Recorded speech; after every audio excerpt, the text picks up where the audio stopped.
From the tall observation dome of the alien flagship Narada, Commander Velshara stood alone, her many-faceted eyes scanning the shadowed depths of space. The bridge behind her hummed with quiet activity, crew members in shimmering cerulean. Uniforms traced faint blips across holoscreens, tracking faint electromagnetic signatures and gravitational eddies. All was calm, as it had been for centuries. The T-Core Collective had never encountered a threat so bold as to cross the outer bounds of the nebulous expanse. Suddenly, a bright line of light streaked across the scanner display. The youngest officer on duty called out in a voice barely above a whisper, "Commander, hyperspace exit detected, directly ahead." Velshara's heart skipped its 6 twin beats. Hyperspace exits were rare in these parts. The Collective had assumed no species could or would dare to navigate the turbulent void so close to their borders.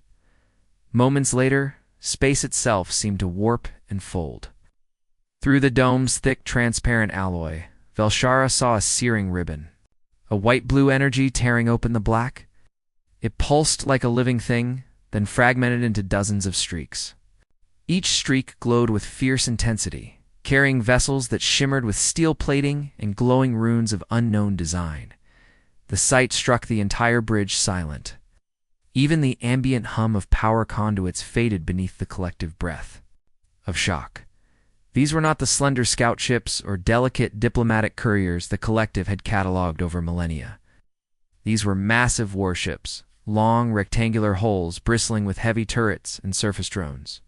Behind them trailed dozens of smaller frigates, and behind those, an endless parade of transports. Velshara's mind raced. "Report all readings," she ordered, her voice steady, though her chest felt tight. Sensors confirmed what she already suspected. Each craft radiated immense power, far beyond typical small species technology. Their drive signatures hinted at a complex fusion core, stabilized by fields the Collective had not yet mastered. Below, on Volnus Prime, a desert world under the Collective's watch, outposts and forts lit their beacons in warning. Ground officers tapped anxious fingers against their consoles as fleets of skimmer crafts rose to intercept. But the humans, if they truly were human, continued their advance. Drop pods, glowing like falling stars, broke from each transport's belly. Flames lanced toward the planet, leaving bright trails against the dusky sky. Velshara watched, transfixed as the first pod slammed into the barren wastes. A plume of dust rose, and then another. She saw tiny figures clamber free, tall men and women in heavy armor, their shapes resolute against the blast, carried bags, crates, and devices that hummed with unseen energy. No panic, no hesitation. It's just calm determination. In that moment, fear coiled around Velshara's insides. The Collective had always believed itself supreme. It had faced rivals and rebels, but never an enemy so unwavering. These humans moved with purpose, as if destiny itself guided their boots.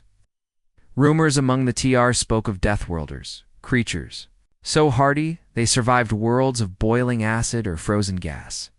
Now the legends were real, and they stood before the great Core Armada. "Commander," came a soft voice from her left. Senior Strategist Ornell leaned close, his translucent wings fluttering with nervous energy. "Our orders are unclear. Do we engage?" Velshara closed her eyes for a heartbeat, recalling every lesson of her training. Honor demanded caution. Wisdom demanded observation. She inhaled slowly and opened her eyes. "Hold all weapon systems," she said. "We will not fire first. Analyze their formation, their behavior, send drones to observe, but stay out of range. Broadcast a calm warning. You are in T-Core territory. Identify yourselves." As the bridge crew sprang into action, Velshara allowed herself a moment to steady her beating heart. Beyond the dome, the human ships moved toward the planet like a tide, unstoppable and full of quiet menace. In their wake came a single, simple thought. Humanity had arrived, and the T-Core Collective would never be the same. A low wind swept across the barren plain of Volnus Prime, lifting clouds of red dust into the pale sky. Beneath that swirling haze, human drop pods had opened like great metal flowers. One by one, their hatches slid aside, and figures stepped out, boots sinking into rusty soil. Tall and broad-shouldered, the soldiers carried heavy packs and rifles with silent confidence. They paused only a moment to check seals on their armor and calibrate small scanners, then moved out in neat columns, as if walking onto a training ground rather than an alien world. High above, alien skimmercraft burst from hidden bays under. The collective's desert forts? Sleek and winged, they hummed with plasma engines and dipped low to inspect the newcomers. Sensor arrays on each craft failed at first to penetrate the humans' tactical cloaks. When a skimmer pilot switched to infrared, the infantry glowed like warm embers against cold rock. Technicians back at the forts gasped at the readings. These creatures thrived in temperatures 200 degrees hotter than any human survival suit should allow. By the celestial forge, whispered Flight Leader Orinel through his comlink. His multi-jointed fingers danced over controls, raising shields around his craft. They burned like stars. The skimmers hesitated at 20 kilometers. Below, the humans paused too, crouching behind makeshift barriers. They unpacked slender rods that snapped into place as portable energy shields. The translucent walls shimmered blue, forming a small fortress around each squad. Dust swirled against the shields, but the humans showed no fearingly careful preparation. Lieutenant Kara Singh moved at the front of one squad, her boots stirring a faint plume of ochre. She raised a gloved hand and spoke a soft code word into her unit. Immediately, the shields around her team shifted to link into a continuous barrier. She tapped her pulse rifle and scanned the horizon. Not a single soldier flinched beneath the alien gaze. Far above, the skimmers watched that wall of humans bristle with readiness, and an uneasy silence fell over the desert. Deep in a skimmer cockpit, Pilot Grelth felt his many-eyed visor widen. He tightened his grip on the control yoke. His species had faced challengers before.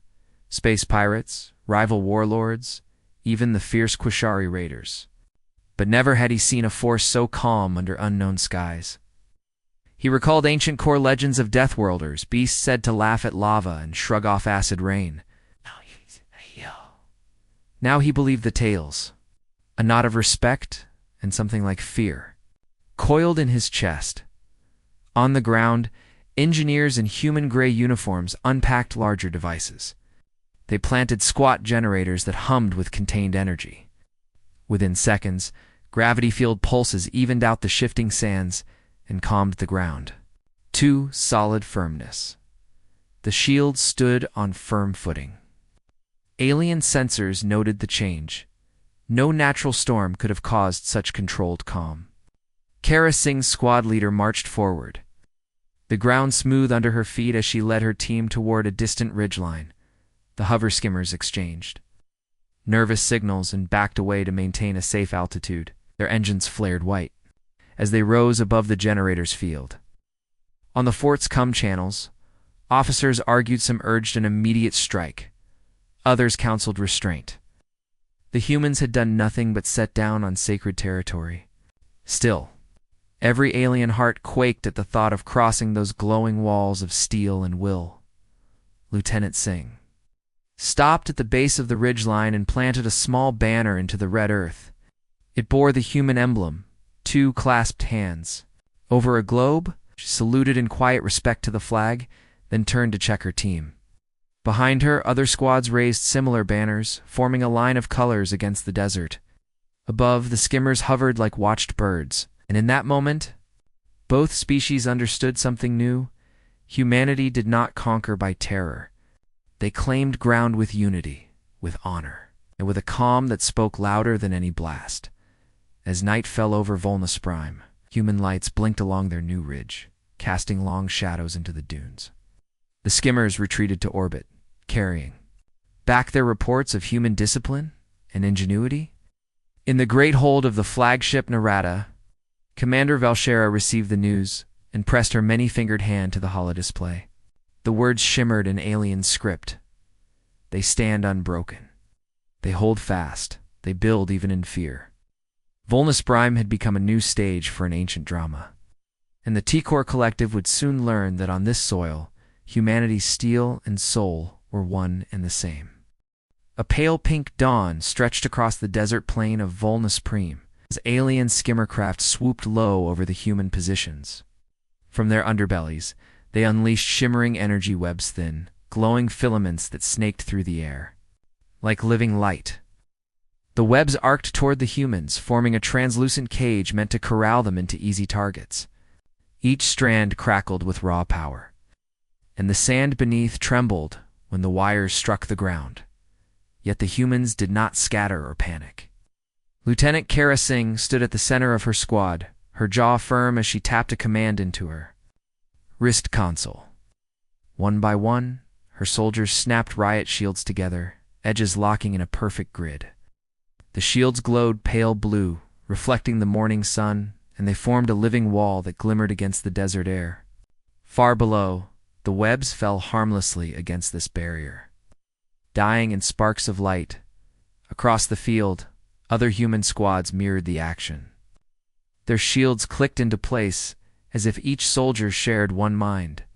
Their helmets were marked with symbols of unity, two interlaced triangles, and as they raised their shields in unison, the human line became a single, unbroken barrier.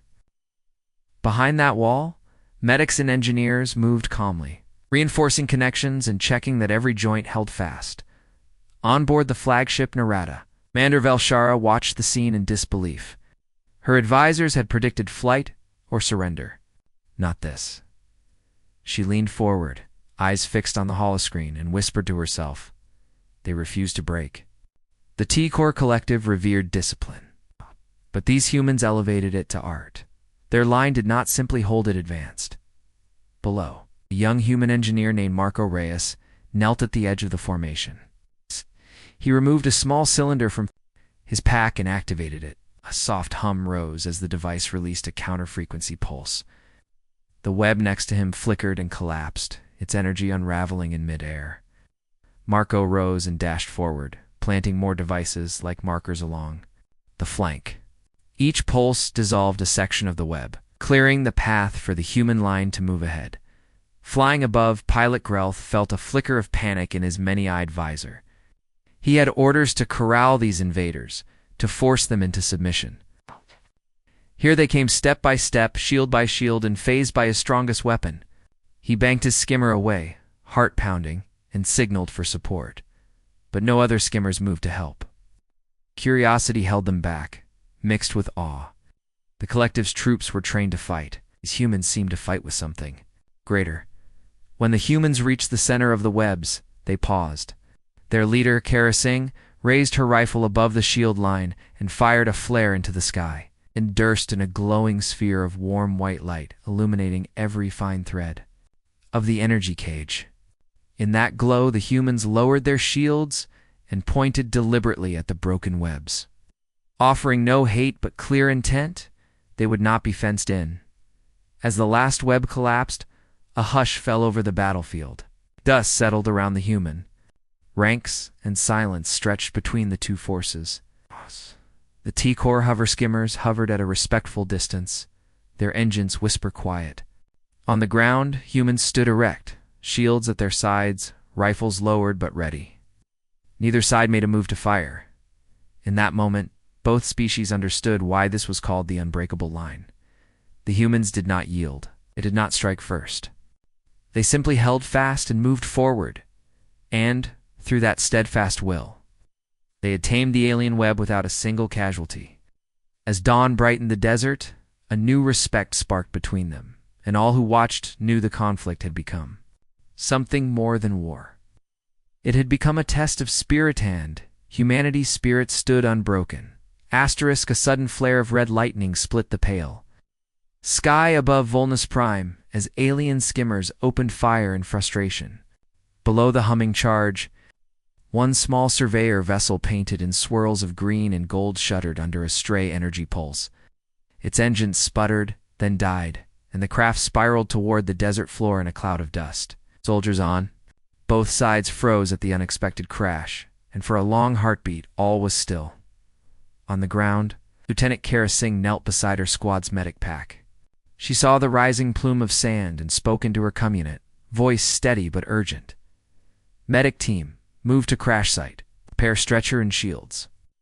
Within seconds, two medics snapped riot shields together, forming a moving barrier they drew their stretcher device from its case. The rest of the squad raised rifles overhead, creating a protective dome of weapon barrels aimed at any threat. Private Alina Torres led the medic team. Her heart pounded as she sprinted across the dunes in her bulky armor, shield in one hand and stretcher in the other. Each step brought her closer to the smoking wreck. Alien energy fire hissed overhead, scattering sparks of plasma across the sand. But Alina pressed on, recalling her training. First aid for all wounded, friend or foe. With every heavy breath, she felt both fear and fierce determination. When Alina reached the surveyor vessel, the hull lay half-buried in red dust. The hatch had torn free, and inside, she spotted a wounded alien pilot slumped against a console. His translucent wings were scorched, and a trickle of dark fluid ran from the corner of his mandibles. He looked at Alina with wide, stunned eyes. She knelt beside him without hesitation, pressing a medkit spray against his burn. Behind her, the rest of the medic team snapped the portable shield into place. It rattled as alien skimmers strafed nearby dunes, but the medics ignored the thunder. Of plasma bolts? Alina whispered calm words in gentle tones, words she did not understand, but knew to sound soothing. The pilot's breathing grew steadier as the antiseptic foam closed his burn wounds. His wing quivered once, then relaxed. Lieutenant Singh checked the horizon and saw alien infantry pause in surprise. They expected the humans to advance, or at least to level their guns. Instead, she held her hand up, palm outward, a universal gesture for ceasefire. Her voice rang clear across the comlink. We provide aid, no attack. Some humans around her laid down their weapons entirely, kneeling beside wounded aliens to assist. One human medic gripped the pilot's shoulder gently and said in clipped core dialect, "Stay with us. You will live." The alien blinked, confusion and gratitude mingling in his many-faceted eyes. On the forts above, Commander Velshara watched through her scopes, her heart tightening at the sight. She had trained her fleet for war, not for mercy. Yet here it was, unfolding before her. With the pilot stabilized, Alina and her team lifted him onto the stretcher. Carefully, they raised the shield barrier and began to back away toward the human lines. Above, alien skimmers held their fire. The sky felt charged with the weight of a choice, to strike or despair. The humans carried the wounded alien as though he were one of their own. Each footstep they took spoke of compassion stronger than any volley of bolts. When the medic team reached the human field hospital tents, Alina laid the pilot upon a padded table and applied further treatment. Other non-combatants rushed forward with blankets and water. The alien's breathing was steady now, and he opened one eye to see humans tending to him. Round him, other aliens watched from the edge of the clearing. Murmurs of astonishment passed. Over their ranks, late that afternoon, a white flag drone floated between the two armies. Broadcasting a simple message in the T-Core tongue, humanity saves life. No bullets followed, no plasma bolts rang out. Both sides held a silent vigil as alien medics crossed the line to assist too. On Volnus Brime's red sands, the first seeds of understanding took root, watered by an act of mercy that neither species would soon forget. The sun dipped low over Volnus Brime's western dunes, painting the sky in bands of orange and purple. Dalala. On the alien flank, Captain Rushkel surveyed the human ridge from his hover skimmer. He tapped his winged cheek and thought. His scouts had reported little human movement since sunrise. He decided to outflank them through a narrow valley in the dunes. If he could strike at the rear, he thought, the humans would break hand. The collective would hold the planet. Below the skimmer, the valley lay silent. Tall dunes rose like silent guardians, their curves hiding every footprint. Rushkel approved the maneuver and sent 2 squads of lightly armed infantry down the slopes. They walked in loose formation, energy rifles ready, on their orders. The skimmer slipped away to orbit, leaving them in near darkness, but the humans were never far from watchful eyes. Beneath that same sky, Lieutenant Asharaway led her ghost squad. They were specialists in stealth small teams who moved unseen and struck without warning. Dressed in adaptive camouflage cloaks, they blended with sands, shifting hue to match grain by grain. Ashara's heart beat steady as she surveyed the valley entrance. Through her night vision goggles, she saw alien silhouettes barely outlined. Against the dusk, "Stay low, stay silent," she whispered into her comlinks. 6 soldiers melted into the dunes beside her, rifles slung. Their boots made no sound on the soft sand. Ahead, alien shapes advanced, unaware of the ghostly watchers. Ashara signaled, and her squad slipped forward in single file. Each step was measured. Each breath was soft.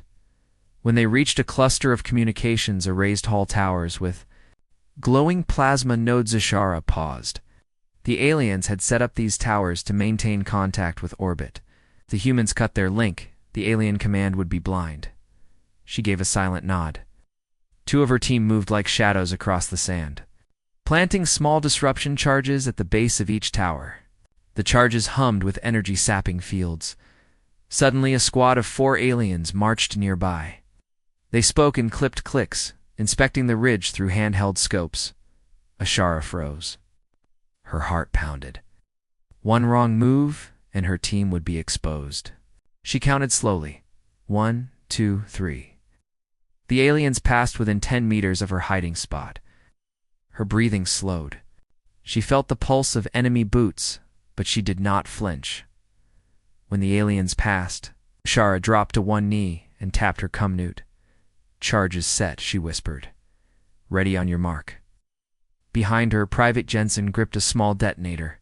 His lips pressed together. Ashara's voice crackled softly. "Now." Jensen pressed the button. Silent wave pulsed through the sand. Alien nodes glowed bright for a heartbeat, then snapped off. The towers died in a cascade of sparks. No alarms sounded. The valley plunged into sudden darkness. Alien infantry froze. Weapons raised. Some tapped at broken panels. Others shouted into communities that no longer answered. Across the dunes, human ghost riders thundered in on silent hover cycles. They encircled the stranded aliens, their engines muted by sound dampening fields. The infantry raised glow sticks instead of rifles, bright green markers that flared gently in the dark. As the alien troops turned, surprised, the bikes vanished like ghosts into the sand. The soldiers felt surrounded but saw no enemy. Panic rippled through the alien ranks. They fired wild bursts into the emptiness, lighting the valley and fleeting. Arcs of plasma, but the blasts struck only rocks. The ghost squad watched from hidden perches, never revealing their position. They waited until the last alien weapon lay silent, then slipped away. By dawn, the alien flank was in chaos. Their communications were down, their lines were cut. Worst of all, they had no idea where their enemies had struck. On the human ridge, Kara Singh studied the broken waves of the alien advance. She smiled quietly. She told her second in command, Commander Rami Patel, "We saw them, then we did not." Rami nodded, respect shining in his eyes. "Like ghosts," he agreed. "They fight without hatred, with no sign until it is done." Kara's smile widened. "Yes, in war, surprise is mercy to our side." High above, the Narada trembled with data. Commander Velshara watched the reports of sabotage, of confusion, and of a human force that could strike unseen. A knot of fear grew in her chest. If the collective could not trust its own lines, how could it stand? On the red sands below, the humans held a moment of silence for their ghost squad. Though they remained unpraised publicly, their deeds had saved hundreds of lives. In the quiet dawn, humans and aliens both learned a new truth. On this battlefield, humanity's courage came wrapped in shadows, and their unity was their greatest weapon. Asterisk, a roiling storm gathered on the horizon of Volnus Prime, dark clouds swirling with electric fury. The wind whipped red dust into blinding sheets, turning the air thick and heavy. Alien engineers in sleek armor huddled beside their plasma generators, bracing for the environmental chaos. Their hands trembled as the first bolts of lightning split the sky. They had never seen a region so wild, so unforgiving. Yet below them, on a flat stretch of shale, human engineers stood unbowed. Lieutenant Mara Chen led the human tech team. Her gray uniform was spattered with rust-colored sand, and her dark hair whipped across her face. She checked the readings on her handheld console.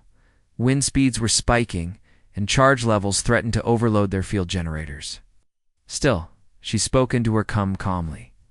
"Activate stabilizers. Keep the grid balanced." She turned to her two assistants, tones steady as a mountain's core. "Let's show them what we can do." With practiced motions, the engineers deployed squat silver cylinders across the ground. Each device hummed as it drew power from the main generators. Soon, a faint blue shimmer rose over the desert flora protective grid of microgravity.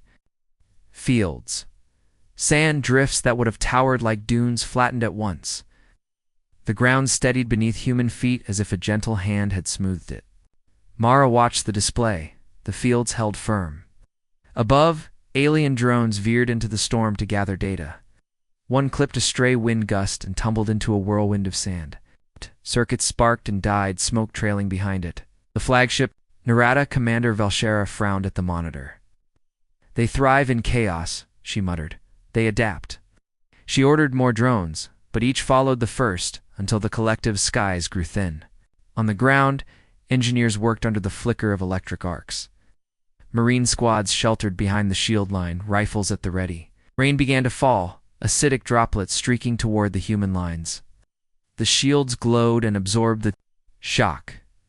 Mara tapped her console again, switched to neutral pH buffers. A ripple of energy pulsed through the field, and each droplet hissed into harmless vapor. The humans never flinched. Lieutenant Chen strode between the devices, checking their link cables. She paused by Private Omar Aziz, who was recalibrating a sensor pod. Omar's hands were steady, but his eyes shone with excitement. "Sir," he said, "we've got 98% stability. This grid is holding more than we expected." Mara smiled, pride warming her chest.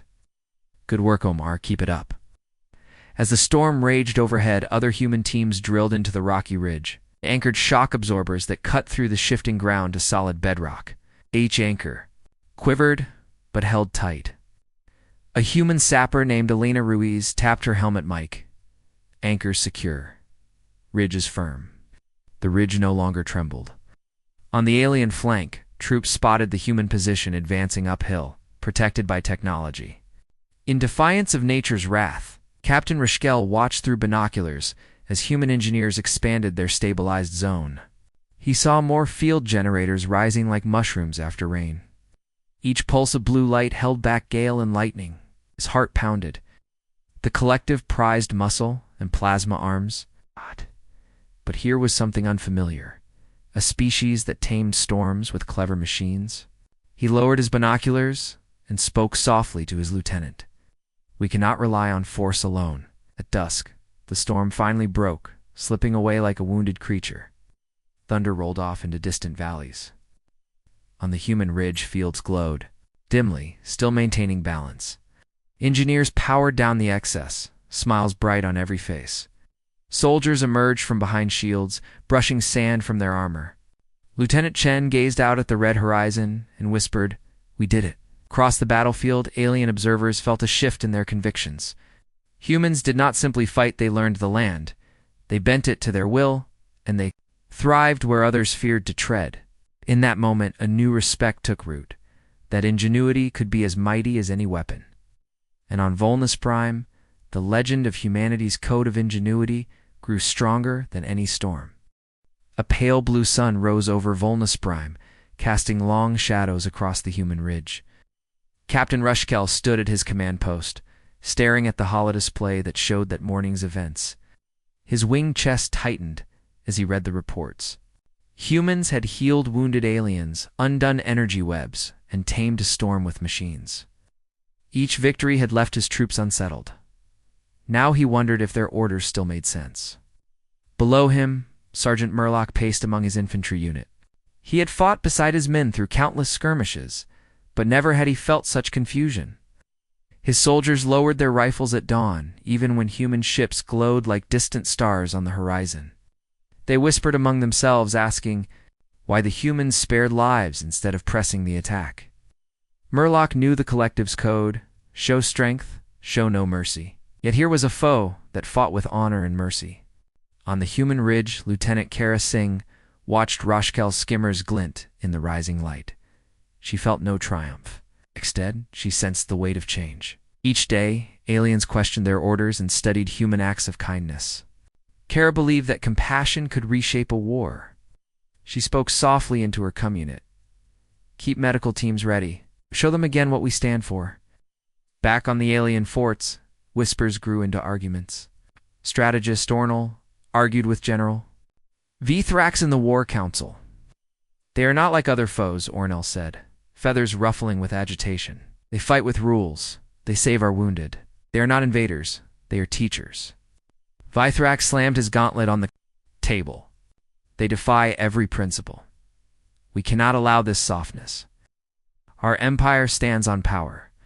In the barracks, Private Lysra stared at the human alien's stretcher parked outside.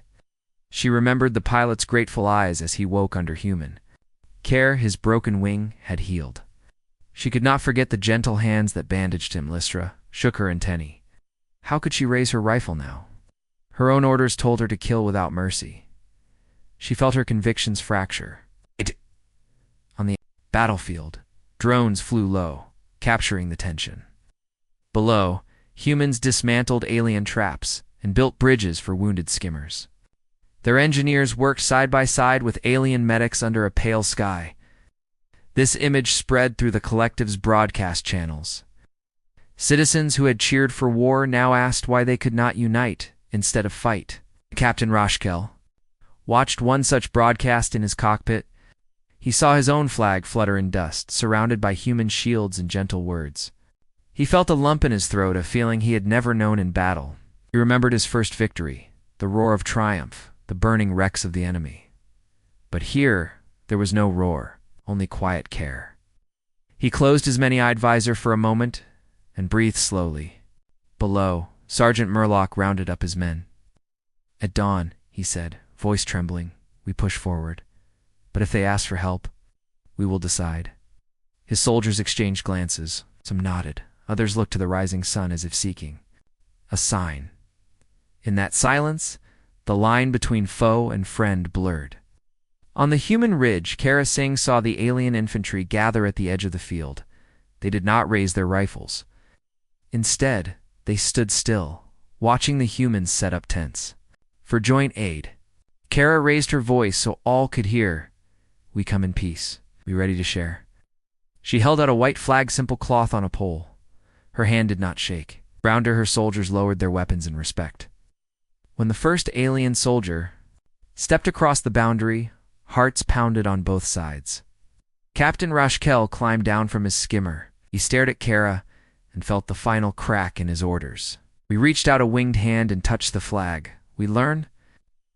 His voice was soft, almost unsure. Kara nodded, tears in her eyes. We learned together. In that moment, the TRA collective's convictions shattered like glass in the desert wind. A new path emerged, one where honor and compassion walked side by side. And on Volnus Prime, humanity's hope shone brighter than any weapons. Glare. A deep rumble shook the skies above Volnus Prim as the alien dreadnought Vorthokal descended from orbit. Its hull gleamed with lethal intent, cannon ports yawning like hungry maws. Thousands of troops lined the underbelly ramps, ready to pour onto the desert below. On the human ridge, Lieutenant Kara Singh felt her chest tighten. She glanced at her squad, faces set with calm determination. Hold steady, she whispered. This is our moment. Below the dreadnought's shadow, dawn's light reflected off human shields and generators. Engineers finished activating the final device, a portable gravitic projector that pulsed with contained power. Sergeant Rami Patel stood at the control panel, fingers dancing over touchpads. He watched the holographic display where arcs of invisible force began to spiral around the approaching vessel. Gravity well engaging, he announced softly. On board the Vorthokal, Captain Roshkel peered through reinforced viewports. He expected screams of panic, fires burning across the ridge. Instead, he saw nothing but stillness. Then the gravitic field struck. The dreadnought shuddered as its forward thrusters ground to a halt. Alarms blared through his command chamber. Panels lit up with warnings. Drive instability, power surges, failing hydraulics. Rashkel's winged form stiffened. He barked orders, but the engines would not respond. Back on the ground, the human line braced as huge shadow passed overhead. The dreadnought's magnetic pulse slowed it to a crawl, suspended like a wounded beast. Kara Singh raised her rifle and looked up. "Now," she called. At her signal, squads formed boarding teams. They strapped portable mag clamps to the hull, pressing their boots against the dreadnought's plating. Each soldier moved with practiced speed, anchoring themselves against the false gravity. Amidst roaring sirens and flickering lights, human engineers flooded airlocks opened by remote code. They carried breach chargers and override modules. Private Elena Torres led one team, her eyes bright with resolve. She placed a charge at the aft maintenance hatch and triggered it. A shower of sparks erupted, and the hatch flew open. Alina and her squad swarmed inside, rifles raised and knives at the ready. In the dreadnought's corridors, alien crew scrambled to man weapons ports. But human boarding parties moved like shadows swift, silent and precise. They jammed power conduits and reset control circuits. Lieutenant Ashara Way directed teams on comlinks. Section C3 is secure. Override incoming. The holographic schematics in Kara's HUD flashed green as systems fell under human control. Above, the gravitic projector maintained its hold, preventing Vorthokol from firing its main batteries. The dreadnought groaned, unable to bear the strain. On the bridge, Captain Rashkel watched helplessly as screens blinked out one by one. The proud vessel, flagship of the TAC Corps Collective, had become a prize in human hands. His heart pounded not with anger, but with awe at the ingenuity and courage displayed. When the boarding was complete, Kara Singh's voice crackled over. "Shipwide comes. This is the United Earth's Expeditionary Force. Engines are disabled. Weapons offline. We offer terms of peace and cooperation. No further blood needs to be spilled." Below, human soldiers lowered their weapons, extending hands to wounded alien sailors. On the ridge, alien infantry watched in stunned silence. As the red sun rose fully, it shone on a battlefield transformed. The dreadnought's fall had turned the tide. Humans had struck fear into the heart of the collective's greatest warship. Not with brutality, but with unity, technology, and honor. In that hour, allies and enemies alike understood a greater truth. When humanity stands together, even the mightiest foe can become a friend. Under the shattered hull of the Vorthokol, alien commanders gathered in heated council. General Vithrax paced in front of the fractured command table, his gauntleted fists tapping each time he passed the holodisplay. Sparks from damaged consoles flickered across his stern face. Across the chamber, strategist Ornal folded his translucent wings, feathers bristling with defiance. "Our flagship lies crippled," Ornal intoned, voice shaking. "We cannot press on. We must sue for terms." Vithrax's many eyes narrowed. "Mercy is weakness," he growled. "We were born to conquer. We will not bow." Around them, officers murmured, torn between loyalty and doubt. On the desert plain below, human squads formed protective circles around groups of wounded aliens and their own injured. The medics knelt side by side, sharing water and bandages. Lieutenant Kara Singh raised her voice in the TRK tongue, measured and clear. "Battle is over. Aid is here." Around her, human soldiers lowered rifles, offering blankets to shivering pilots and handing out nutrient packs. The wounded alien sailors, wings singed and limbs bruised, stared in disbelief as once hostile foes knelt to heal them. Each act of kindness echoed like thunder across the quiet battlefield. High in orbit, the remnants of the T-Corps fleet held position, engines humming with tense readiness. Fleet Admiral Vreth sent encrypted messages to the ground. "Await my command." Yet on the planet's surface, radio channels buzzed with conflicting orders. Captain Rashkel's hover skimmers hovered low, engines idling. He watched. Humans cradle his wounded pilot, and his heart pounded with something like hope. "Overcomes," he whispered to his sub-commander. "Stand down. Let them heal." His voice trembled, torn between duty and the example of mercy unfolding before him. Back in the flagship's command chamber, the argument reached its peak. "We waste our strength," Faithrax shouted, stamping his clawed foot. "Their mercy will betray us." Ornell stepped forward, feathers glowing softly. "Their mercy also shows honor. It wins hearts.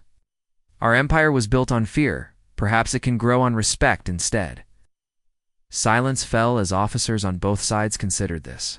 Outside, through the cracked viewport, the red sun cast long shadows across the desert, shadows of wounded aliens leaning on brave humans, of rifles lowered in trust.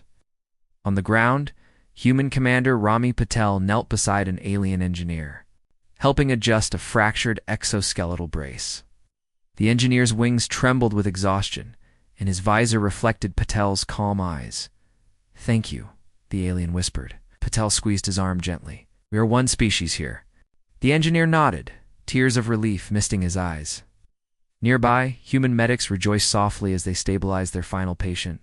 Strings of hope stretched between every shared glance and every offered hand. Up in the council chamber, General Faithrax stood alone before the broken hologrid. He watched a live feed of the humans expanding a neutral zone, an area marked by makeshift flags and lanterns where no weapons were allowed. Families of both species ventured inside. Alien children, curious and shy. Human parents, smiling and kind.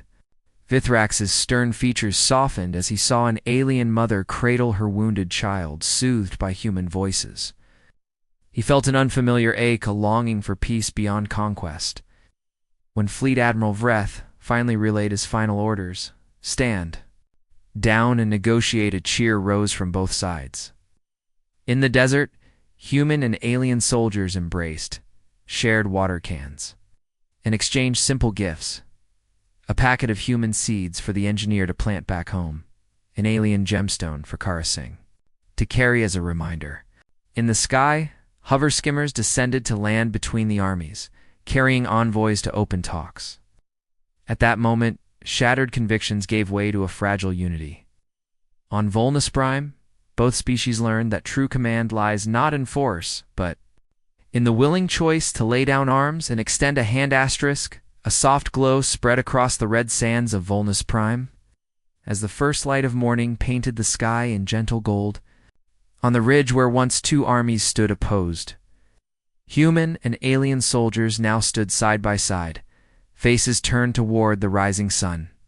Their weapons lay grounded, sheaths of peace marking the new day. In that hush before the world awoke, both species felt a quiet hope fill their hearts. Lieutenant Kara Singh stepped forward onto a simple wooden platform built by human engineers. Behind her, banners of Earth and the Takor Collective fluttered together in the warm breeze. Aliens in jewel-toned uniforms watched with cautious hope, their many eyes reflecting the dawn's glow. Kara's voice, calm and clear, carried across the assembled crowd. "Today we stand together. We came as strangers, but we leave as friends." Below, Captain Rushkel lowered his hover skimmer to rest on the sand. He climbed down, his wings folding behind him, and crossed to join Kara on the platform. He bowed deeply in the Takor. Fashion then offered his winged hand to her. Kara took it, her fingers wrapping gently around his feathers. Round them, cheers and soft cries rose from both sides, exultation for a future born from mercy. Da-da-da-da-da. On the edge of the gathering, wounded, aliens walked cautiously, supported by human medics. They carried small gifts, crystals that pulsed with alien light and potted plants grown from earth seeds. Human children ran to greet them, marveling at their tall shapes and gentle voices. One small boy handed a seedling to a wounded pilot, whose wings were still mending. The pilot smiled, tears shining on his mandibles, and nodded his thanks. In the council tent pitched behind the ridge, human engineers and alien strategists pored over maps of the planet. They planned shared research outposts, combining human ingenuity with Takor knowledge. Lieutenant Mara Chen sketched improved weather stabilizers for desert farming, while strategist Ornell annotated plans for new energy grids that would power both species settlements. Their laughter filled the 1010 alien and a human sharing a single dream. On a nearby plateau, Human construction teams worked alongside alien builders. They raised a great flagpole together, hoisting a banner that bore both emblems woven into one. Below it, they set up a joint memorial, a simple stone slab etched with two hands clasped across both worlds. The inscription read, "Here peace was chosen over war." Slowly, soldiers and civilians from both sides laid stones and flowers at its base, each one a promise of unity. As midday neared, the new leaders assembled for the signing of the Volnus Prime Accord. Admiral Vreth, his wings gleaming with pride, stepped forward with Earth Ambassador Nora Patel. Together they dipped pens into braided cords of gold and silver ink. Ow! With each signature, the crowd held its breath, then erupted in joyous applause. As treaties were sealed, no longer were humans invaders and taker overlords, they were partners in a shared future. In the warm afternoon light, Kara and Roshkel walked among the crowd. They shook hands and shared words of thanks. A young human engineer asked Roshkel for advice on building stronger hover skimmers in desert storms. An alien medic questioned Kara about Earth's field hospital designs. Every exchange was gentle, curious, and full of respect. When evening fell, both species gathered for a celebration under lantern light. Human musicians played soft melodies on stringed instruments, while Tor singers joined with haunting chorals that rose in harmony. Aliens offered sweet crystalline fruits, and humans shared lightly spiced breads, baked fresh in desert ovens. Children danced together in the sand, their laughter echoing under twin moons. As the night deepened, Kara and Roshkel stood at the edge of the festival. The desert air felt alive with promise and peace. Kara turned to him and whispered, "We showed them who we are." Roshkel nodded, his eyes reflecting the flickering lanterns. "We showed ourselves, too." In that final moment of the day, on a world that had seen both conflict and compassion, humanity's mercy and honor had kindled a new alliance, one that would shine brighter than any battle ever could.